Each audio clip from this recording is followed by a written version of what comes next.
எல்லாருக்கும் வணக்கம். இது மாதிரி ஹெல்த்தி ட்ரிங்க் எப்படி செய்யறதுன்னு பார்க்கலாம். இது நல்ல ஹெல்த்தியானது. தொடர்ந்து ஒரு 45 நாள் அந்த மாதிரி குடிச்சிட்டு இருந்தா ரத்த குறைபாடு இருக்கிறவங்களுக்கு எல்லாத்துக்குமே இது ரொம்ப ரொம்ப நல்லதாக இருக்கும். ஒரு 5 பேர் குடிக்கிற அளவு 5 டம்ளர் வரும்.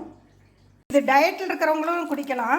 ரத்த குறைபாடு இருக்கிறவங்க, ஒல்லியாக இருக்கிற குழந்தைங்க, ரொம்ப வயசானவங்க முடியாதவங்களுக்கெல்லாம் இது மாதிரி பாதாம் ஒரு 10, அக்ரூட் ஒரு 2-3, திராட்சை பிஸ்தா ஒரு 10க்கு, பேரிச்சம்பழம் ஒரு 2-3 போட்டு ஒரு 10 மணி நேரம் மட்டும் ஊற வச்சிடணும்.